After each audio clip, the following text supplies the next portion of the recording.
On today's episode of the Story Detective, beyond all the rules, getting past all of the massive amounts of opinions, what is craft? I'm glad you asked, because that's what's coming up on today's episode. Stick around.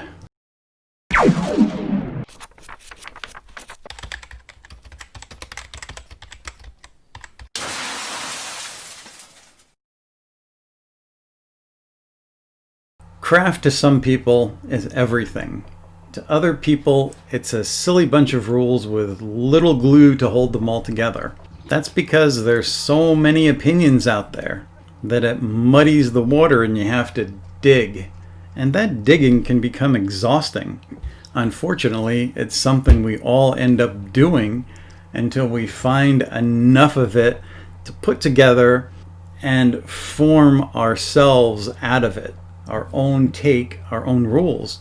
Then what happens is we'll form our own opinions, and if we're successful and we have books out there, or maybe even write a book on our opinions of it, we will put our opinions out there that we believe we've made sense of this whole ball of yarn that's tangled and twisted. And then the next generation will come along and say, that opinion sucks, you don't know what you're talking about. It's a sad but true fact. All the opinion came because there's such gaps in craft to fill in and so much confusion that's always been there. The reality of it is, like so many other craft points, is that it's almost handed down from generation to generation. Writers who knew their stuff passed it down to other people.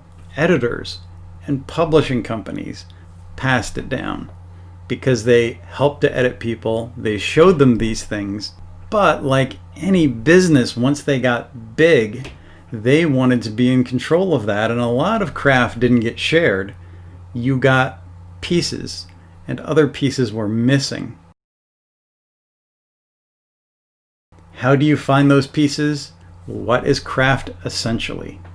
Craft is the mental tools by which you draft your story. And the fact that those tools are mental makes them a difficult, ethereal thing to grasp. Even getting beyond all the opinions. Every other craft and art has tools, musical instruments, cameras, a variety of things that you can pick up and try for yourself. When I was in art school, they encouraged all the students to go out there and experiment with as many different tools as they could, because you have an image in your head. And eventually, you're going to find what they call your magic wand. The tool that brings what's in your head as close as possible to getting it on the page. And that's not easy. There's a combination of practice and refining, and then finding the tool that gets that refinement on the page. And that tool can change as we change over the years. With writing, the same parallel is there, but it's all in craft, and it's all different techniques. If you can separate the techniques from the opinions, you'll be able to better see what benefits you. And to me, that's what craft is about. It's about getting through that and experimenting with the different techniques. I don't look at it in terms of all the gurus and the people out there that's trying to force you to do this, or your story's going to tank, you're going to fail, you're a terrible writer. They were in the same place. I don't exactly know what gets people to the point where they're shouting at everybody else and trying to demand things because they don't understand what you're trying to tell them to do. And that's the internet's fault. I think there's been a clash of ideas between the people that want to pass stuff along and people aren't completely understanding them and getting frustrated because we're not face to face, and the recipients on the other end who feel like they're being berated with all these rules, and both sides end up frustrated. There's more to craft than the opinions. To me, the bigger business has grown. The tighter they keep that fist clenched around the few things that they know they can sell and make money at, and letting out their secrets or the information generates competition. That's where the gatekeepers are. That's where even some selfish creators are that don't want to help other people that are coming up behind them. But if they don't pass the craft on to the next generation, then they will lose that industry that they love, because who's going to teach them if you don't? I think it's everyone's responsibility to pass things on, because we all rode on somebody's coattails. We all got to where we are because somebody helped us out. Somebody gave us a chance. Yes, everybody works hard, but you forget you were in the same place that up-and-coming writers and creators are now, and you may be the person that helps them out. By holding on to those things so tightly, you're inhibiting your own industry. If you actually helped people to understand and grow, the whole entertainment world would grow. There would be more jobs to go around, not less. And there's a lot of people out there that think there's only a finite number of jobs and a finite number of people to fill those jobs. So let's set up the gatekeepers and only let certain people in that we know is going to add something or not take our jobs away. That may sound sad, but I've known people like that. Not everybody is like that, so I don't want to give you the impression that that's the way the entire industry is. But big business can have that tight-fisted attitude, and sometimes that, well, a lot of times that can trickle down and affect everybody else, because that's just what happens. The reason I do craft videos is to put those techniques, those tools on the table. It's up to every writer to decide what they want to use, which tool, which pieces of advice, and how they adapt it to their own style, because none of it is a one-size-fits-all. But if I can put a video out that speaks to people and teaches them something that fills in some of those gaps and gives them missing pieces, even if there's only a couple of lines in a video that they say, hey, that inspires me because I'm working on something like that, and that little snippet can help me further my cause, then that's great, because we all learn from one another. As writers, we are communicators, and if there's no communication, we don't learn. Then we have the other type of shark that comes on and wants to crack the whole writer community because they believe that they are ripe to sell them something, and people get ripped off. I've seen a lot of that since self-publishing came out. There have been people presenting themselves as editors, and my favorite one is the all-in-one package where they're going to edit your book and do cover art and do all of this stuff. And they will look at things that they find on social media that writers are either bickering over because they're frustrated, or touchy little subjects, and write articles about it as clickbait to pull you in. And then they are going to solve all your problems for you. A one-shot deal, you pay them $3,000 or $4,000 and you'll have a bestseller because they're experts.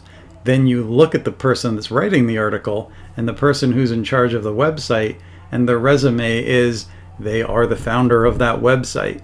They have nothing. If their credentials are nothing, then they just need to stop.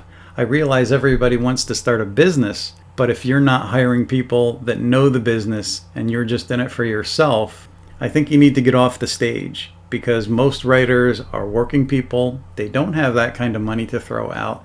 That's a huge investment for somebody. To get in there and take advantage of people on that level is a crime, pure and simple. And this can add to the frustration. When I was growing up, there was no internet. So being creative, you were isolated. And most likely you had people telling you being creative is a waste of time.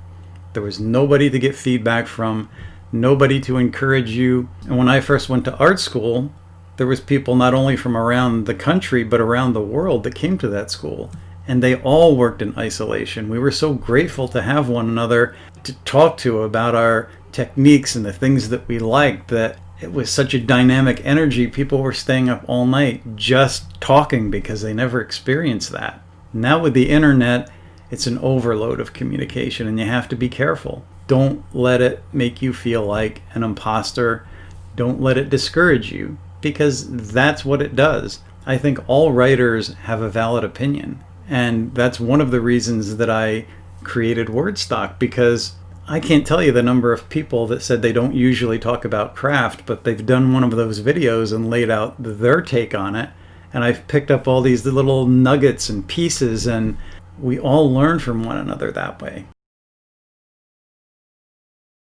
You need to get something down on the page. You need to get your body of work finished, and then maybe you'll revise it and pick up the tools and look at it once you have something to use those tools on, or you feel confident enough or find the right teacher who is going to speak your language that will give you a few techniques that will work for you. Because if you go to the local bookstore or buy something offline, I mean, we can't go to local bookstores now, most writing books out there will say the same thing in a different way.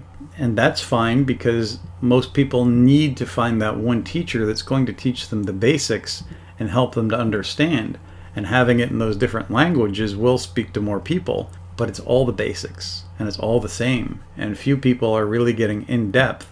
The more in-depth books are out there, but you can't just go and pick up a book or two and think that's all there is to it, because it's not. There are people that are willing to be helpful, and there are people that will speak your language. But if they don't, even if I don't listen to me either.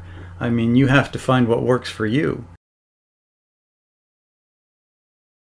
Remember when you first started out and craft seemed fun? You wanted to write your stories and all of it seemed very interesting until you got that flood of information? I think we all need to get back to the basics. I think staying with the basics and having fun is important, because if you're frustrated, you're not going to do your best work. And if you're frustrated over craft, that's going to affect your writing, no matter which way you go. Whether you're a believer in the rules or a hater of the rules, it still affects you. Most people that I know in the creative world who have made it do so because they love it, and they're putting their guts and their heart and their soul into their work. And if that passion isn't there, or is replaced by something frustrated or ugly, you're not going to do your best work. It's not going to shine. And it's that passion that gets noticed. You don't have to be perfect. Most writers, most creative people that I've known really shine at one thing. They may have a decent understanding of the rest of it, but they found that magic wand, that one thing that they're good at, that they excel at, that gets them attention, that readers want to see or pick up on, because that's where the passion is. No one is perfect unless you're perfectly wrong.